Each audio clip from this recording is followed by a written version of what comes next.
చెప్పాలా ఇండియన్ అని మీరు దేశం పేరు పెట్టినారు, దాన్ని నాశనం చేస్తున్నారు. మీరు ఆ పేరుని నిలబడి మాట్లాడడానికి కూడా పరబా. వేరే ఆయన వచ్చినాడు, 3 రోజుల్లో నేను ఇస్తాను, ఓటీపీలు ఎవరిది చెప్తున్నారు వాళ్ళకి 3 రోజులు ఇస్తాను, మీరు పేర్లు రాపియండి అని చెప్తున్నారు. అస్సలాముఅలైకుం, నమస్తే అందరికి. ఒక నెల ముందురా ఇండియన్ గ్యాస్ డెలివరీ బాయ్ మా దగ్గర ఓటీపీలు అడుకొని ఈ రోజు ఓటీపీ చెప్తే రేపు సిలిండర్ వస్తుంది లేకుంటే రాదని వేరే వాళ్ళకి ఎక్కువ రేట్లకి అమ్ముకున్నాడు. ఆఫీస్ ఎట్లా ఉంది నాకు తెలియదు. ఆయన పని చేసే వాళ్ళు అందరూ 3 సార్లు చేస్తున్నారు నాకు ఫ్రాడ్. అట్లా అది వాళ్ళు తీసుకొని వేరే వాళ్ళకి అమ్ముకుంటున్నారు. ఇప్పుడు పొద్దున వచ్చి ఆఫీస్లో ఈయన ఒక అతని కూర్చొని ఉండే వాళ్ళకి మాట్లాడితే, ఏం సార్ ఇట్లా డెలివరీ రాలేదు, నాకు ఓటీపీ వచ్చింది, అమ్ముకుంటున్నాను బయట మీ పని వాళ్ళు అట్లా అని చెప్తే వాళ్ళకి నాకు తలకాయ నొప్పి సాల్ అయిపోయింది. అప్ప ఆడ ఓనర్ నంబర్ ఉంది అది తీసుకోండి అని చెప్పి బంద్ చేసుకొని పారిపోయా అతని ఎలక్ట్రిక్ బండి మీద. నేను అరుస్తున్నాను, అన్నా సమాధానం చెప్పాలా ఇండియన్ అని మీరు దేశం పేరు పెట్టినారు, దాన్ని నాశనం చేస్తున్నారు. మీరు ఆ పేరుని నిలబడి మాట్లాడడానికి కూడా పారిపోయా. వేరే ఆయన వచ్చినాడు, 3 రోజుల్లో నేను ఇస్తాను, ఓటీపీలు ఎవరిది చెప్తున్నారు వాళ్ళకి 3 రోజులు ఇస్తాను, మీరు పేర్లు రాపియండి అని చెప్తున్నారు. ఈ ఫ్రాడ్ 1 సంవత్సరం నుండి నడుస్తుందంట. ప్రతి ఒక్కరు చెప్తున్నారు, ఇక్కడ 10 సార్లు అయిందంట. ప్రతి ఒక్కరికి చేస్తున్నారంట, ప్రతి ఒక్కరికి. ఇప్పుడు ఓటీపీ చెప్తే రేపు సిలిండర్ వస్తుంది లేకుంటే రాదు అని చెప్తున్నారు. ప్రతి ఒక్కరికి చెప్తున్నారు, నాకు కూడా అట్లా చెప్తున్నారు.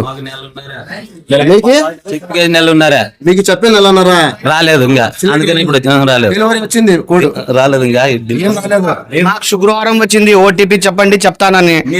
ఇంకా శుక్రవారం పోయి మళ్ళీ శుక్రవారం వస్తుంది, ఇప్పుడు సిలిండర్ రాలేదు. వీళ్ళు మొత్తం అబద్ధాలు చెప్పి మొత్తం మా కాడ ఫ్రాడ్ చేస్తున్నారు. నా కొడుకులు డెలివరీ చేసిన కొడుకులు వచ్చేసి మొత్తం ఎవరికి అమ్ముకుంటున్నారో ఏం లేదో అది తెలియదు. ఇప్పటి వరకు మాకు సిలిండర్ రాలేదు. మేము చాలా అంటే చాలా ఇబ్బంది పడుతున్నాం. చెప్పాలా 1 మంత్ అయింది, 1 మంత్ అయింది, 3 వారం రోజులు ఓటీపీ చెప్పాలి. 1 మంత్ అయింది, 6 రోజులకి నెంబర్ ఇచ్చిపోయినాను. ఈ రోజు వస్తాం, రేపు హాఫ్ అన్ అవర్ వస్తాం, కట్టుకు వస్తామని ఫోన్ చేసినప్పుడు అట్లా చెప్తున్నారు వాళ్ళు. మళ్ళీ మొన్న 4 రోజుల కింద వచ్చి వస్తామని చెప్పినారు డిమార్ట్ దగ్గర, రాలేదు. మరి ఈ రోజు ఆఫీస్కి వచ్చినా 1 మంత్ పైన అయింది బుకింగ్ చేసి. నాకు 3 సార్లు అట్లా అయింది, 3 సార్లు చేస్తున్నారు నాకే. ఓటీపీ సిలిండర్ దేనా ఓటీపీ నేను ఆధునిక ప్రజలకి ఒక మాట చెప్తున్నాను, ప్రతి ఒక్కరికి కూడా ఓటీపీ చెప్పమంటే ఎవరు చెప్పకండి. ఓటీపీలు చెప్తే వీళ్ళు అమ్ముకొని తింటున్నారు పని చేసేవాళ్ళు. అన్నా ఓటీపీ తీసుకున్న తర్వాత లేట్ ఎందుకు అవుతుంది తెలియదు. డెలివరీ బాయ్ ఉన్నారు, డెలివరీ బాయ్ మాకు తెలియదు. సార్ వస్తానున్నాడు, మేనేజర్ సార్ వస్తాను, ఫోన్ చేసినాం.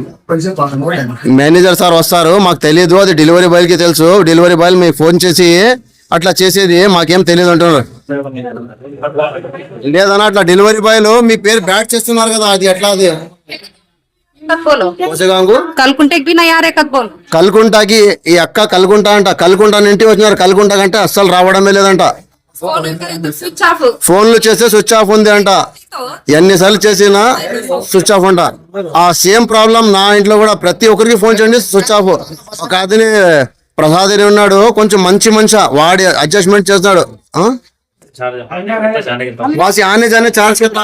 सिलेंडर 2 सिलेंडर बुक करी हमें, सिलेंडर मोल ली हमें, पैसे भन दी. 3 महीने हुई अब तक हम लोग सिलेंडर चाहे 3 months అయింది, డబ్బులు కట్టి సిలిండర్లు తీసుకున్నారు, అయినా వాళ్ళకి రావడం లేదంట. రోజు తిరిగిపోతున్నారంట. ఆ అక్కకి వచ్చేకి 50, పోయేకి 50 అంట. డబ్బులు ముఖ్యం కాదంట. వచ్చేకి అర్ధ రోజు 2 గంటలు అవుతుందంట, పోయేకి 2 గంటలు అవుతుంది. నాకు దారి కూడా బాగలేదు, ఎట్లా రావాలని ఇంటి ఏడిసి పిల్లల్ని ఏడిసి స్కూల్ కి రావాలని బాధతో చెప్తున్నారు. అక్క तकलीफ हो रही है अब उनको पता लग हमें पहले से हर बार ऐसे जो भाई ना ठकाते हो ना, हर रोज से भी भाई ना ठकाते. अब आते समय से तो बोलना स्टार्ट नहीं करते तो बोलना फोन ही उठाते नहीं है. फोन करे तो फोन ఫోన్లు చేసి కూడా రిజిస్టర్ చేయడం లేదంట. కొంచెం ఈ ఆఫీస్ కి ఇన్ఛార్జ్మెంట్ ఎవరుంది, నేను వాళ్ళకి రిక్వెస్ట్ చేస్తున్నాను, దయచేసి ప్రజల్ని బాధల్ని వాడుకోవద్దండి. కొంచెం చూడండి, వాళ్ళ బాధ చూడండి. మీ ఇంట్లో గ్యాస్ లేకుంటే ఎట్లా అవుతుంది బాధ, మనకు కూడా అట్లే బాధ అవుతుంది. మనం ఏమైనా డబ్బులు ఇచ్చేలేమా? ఓటీపీలు చెప్పుకొని బయట పోయి మీరు ఎక్కువ రేటుకి అమ్ముకుంటే ఎట్లా? అది ఎవరిది వాళ్ళకి ఇవ్వండి అప్ప, తెచ్చి రాలేకుండా వాళ్ళకి రాలేదని చెప్పండి. మా పనీలు పాటలన్నీ ఇడిచిపెట్టి మీ వెనక తిరగాల.